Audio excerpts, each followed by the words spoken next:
So obviously this year was supposed to be the rebuilding year for the Alabama Crimson Tide, or at least that was my expectation going into the 2020 football season.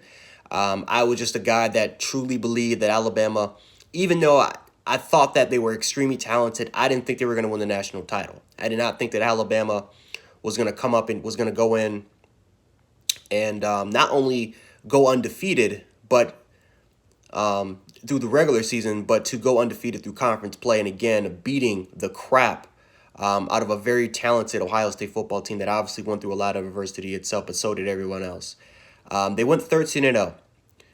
Their offense was probably the best that it's ever been, and we talk about the last two predecessors in 2018 Alabama, which might have been the most talented team that Alabama has ever had from an offensive standpoint. And then obviously 2019, they followed it up with another huge year again. And then obviously this year in 2020, it was better than anything 2019 and 2018 ever did. Even though those teams were a lot more talented, this team was a little bit more complete. The chemistry was there. It was a lot more leadership.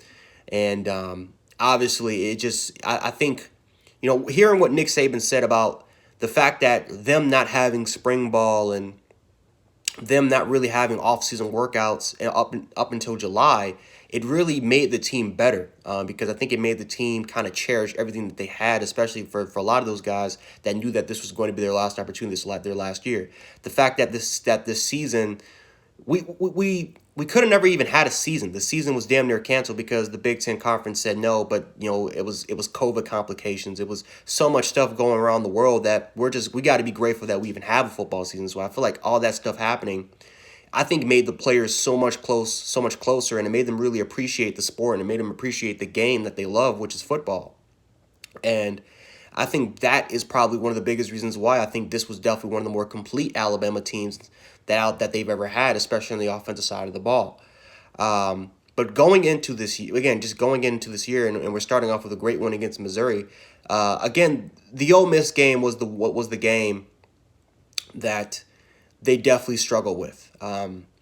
You're talking about a game where it was 48-63. Defensively, they looked like they did not look good. But even before then, A&M, they didn't look good defensively. Missouri, they kind of struggled a little bit defensively, and they got a lot of young players. I mean, Will Anderson is a starting freshman outside linebacker who ended up being the best pass rusher on the team. Malachi Moore and Brian Branch had to share snaps until Malachi Moore kind of pulled it away. But obviously, they kind of had to share that role. And even when Malachi Moore was hurt, guess what? Brian Branch, you had two freshman players at the most important position, which is the star position for the University of Alabama. You still had those youthful guys like Justin Digbogbe and Byron Young, and then you even had Timothy Smith and Jamil Burrows and DJ Dale that were freshman, sophomore players that still needed a lot more experience in order for them to be there. And of course, Alabama's defense, it wasn't the 2016 or even what you saw from the past predecessors of the old Alabama defense, but it was a defense that definitely struggled. It was a defense that definitely struggled.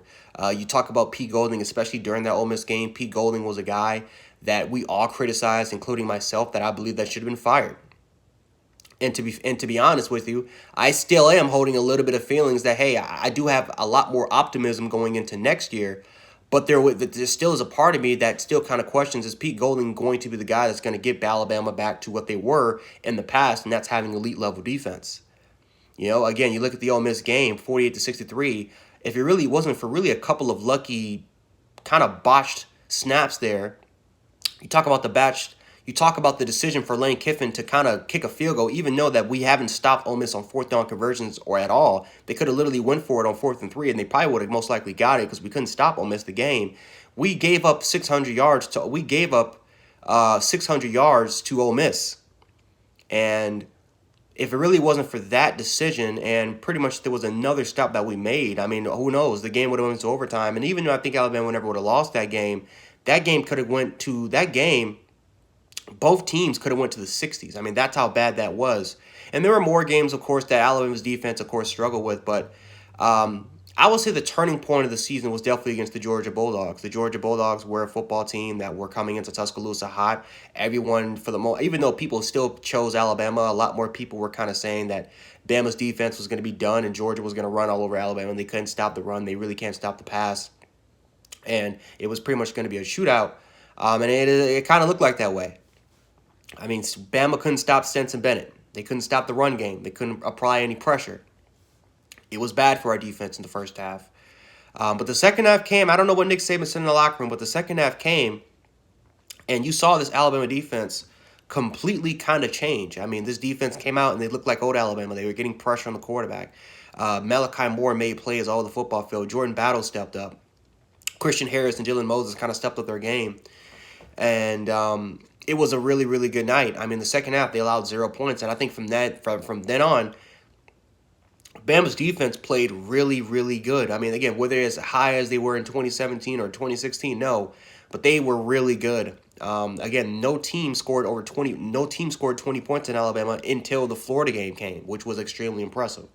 That included LSU, a team that they wanted to get revenge on, a team that LSU, I wouldn't say humiliated. You could use that word, but they kind of, they won, and not just that, but Edge Orgeron, pretty much said, the fuck you, pretty much gave the middle finger to Alabama, and said we were going to take all their kids, we were going to beat them in recruiting, we're going to beat them every damn year.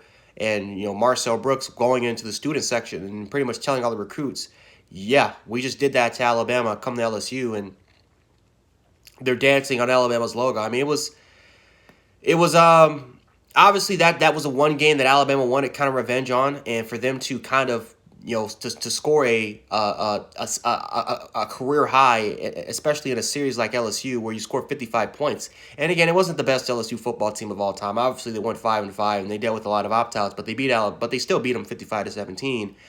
But besides that game, no one scored over 20 points besides the Florida Gators in the SEC title game. A Florida Gators team that obviously had one of the more productive offenses in college football, if not even a more productive passing offense than Alabama's offense did. And obviously, Alabama won that game, and they won it 52-46, damn near in a shootout. However, Alabama was up 35-17, and we normally see Alabama just dominate halves. I mean, I think the only half that they were down in was against the Georgia game they were down in. Besides that, every game they played against, every half was a completely one-sided affair. So it was surprising that in the second half, the Florida Gators came out and they had their damn near their heads on fire, and they just absolutely just overwhelmed Alabama in the second half. I mean, they couldn't really score on Florida a lot. I think they only scored around, 17 points in the second half, but they really didn't have that much success going into the first. And you get Florida's offense with Kyle Pitts and Kadarius Toney and Trayvon Grimes were amazing. I mean, Kyle Trask, again, had his probably arguably the best game of his career against the Alabama Crimson Tide. And, obviously Alabama held on, but now looking back at that game, Alabama's toughest test wasn't really Ole Miss, because Ole Miss couldn't stop Alabama on the defensive side of the ball. Florida got stops in the second half. Their toughest game of the year was that Florida game. And if you give Florida a little bit more time, they could have very well won that game. So I think we got to be a little more grateful for that. But yeah, that was definitely a game that you can make an argument kind of prepared Alabama a little bit more often for the college football playoffs, because they already had that test against a Florida Gators team, a team that honestly should have made it in. If you take away that loss to LSU, and obviously you take away that loss to LSU, you're talking about a Florida team that again could have honestly maybe could have got in, honestly. So, but after that, Alabama beat Notre Dame. It was 31-14. Obviously, Bama fans wanted more points because they didn't. As a matter of fact, I was a little bit worried because I thought Steve Sarkisian, him potentially the rumors of him leaving, I thought was that definitely played, that distraction definitely played, but they ended up winning that game against 31-14 against a good Notre Dame team, and obviously the national title came. I had Ohio State winning. And, again, if you guys were there in my live streams, you guys saw I was way more nervous because I saw what Ohio State did to Clemson. And when the game came on, man, obviously Alabama it's just, even when Alabama was up 35-17, I was still worried because I felt like we were going to get another Florida repeat. I was worried until like the last 3 minutes of the game. That's when the nerves kind of just kind of left me. And I knew then that Alabama was going to be the national champion. So, man, Alabama obviously dominated Ohio State. I was shocked by it.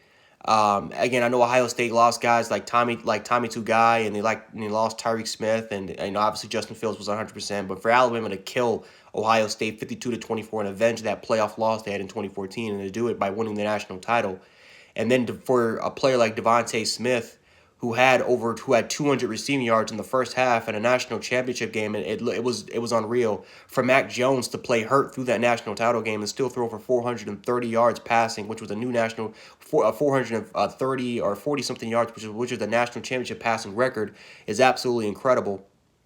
But yeah, man, just looking back, at this season, man, this team went through so much.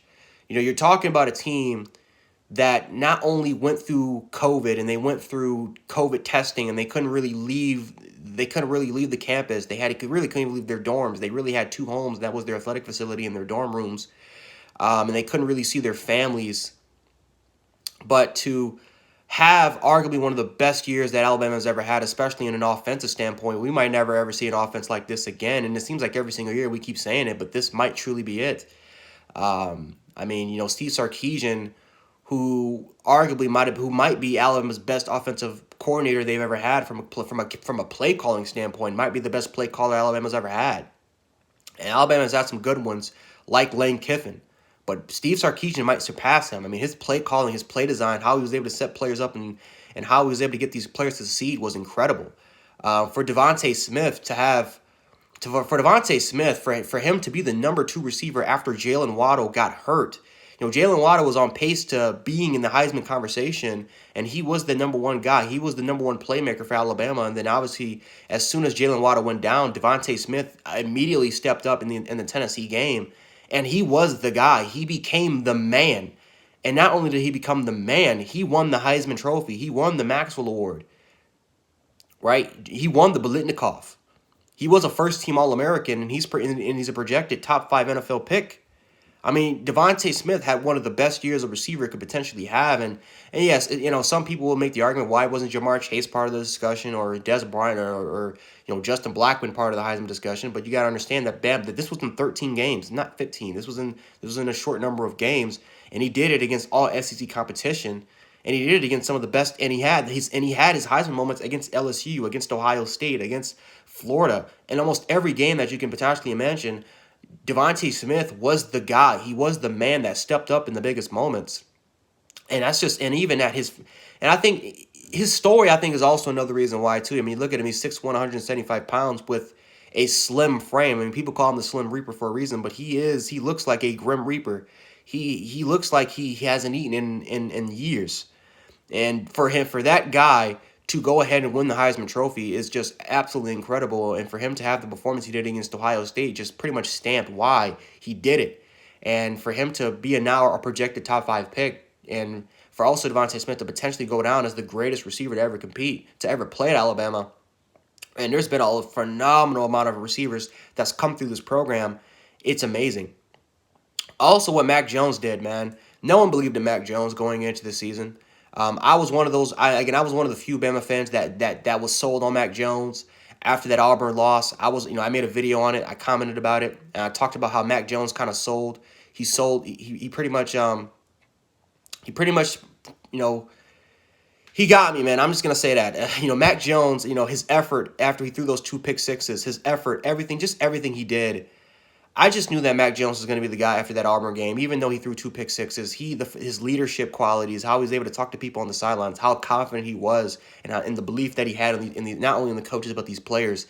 I was just amazed of how his leadership was. I mean, it reminded me so much of what Jalen Hurts did during that spring game back in 2016, where a lot of people expected he's not going to win the job, and everyone thought that Blake Barnett, and Blake Barnett eventually did win the job. But for Jalen Hurts, what he was able to do in that spring game by pretty much rallying the troops and just talking to the guys on the sidelines, it reminded me of that moment back in that spring game. And Mac Jones did an incredible job this year, man. I mean, 4,500 passing yards, that's a new Alabama record. You look at he didn't really surpass Tua in touchdowns. I think he actually tied his record in touchdowns, but Mac Jones had the best QBR in college football history, the best completion percentage in college football history, the best quarterback rating in college football history.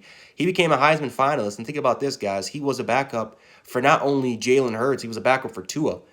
And for that third string guy that no one believed in from 2017 all the way to not all the way to the start of the 2020 season, when people thought that Bryce Young was going to go ahead as a 5-star and be the starting quarterback, Mac Jones proved a lot of people wrong, and I'm glad that he did. And I know a lot of Bama fans. I'm glad that didn't believe in Mac Jones or were wrong, because Mac Jones he led this team to a national title. He helped lead this team to a national title.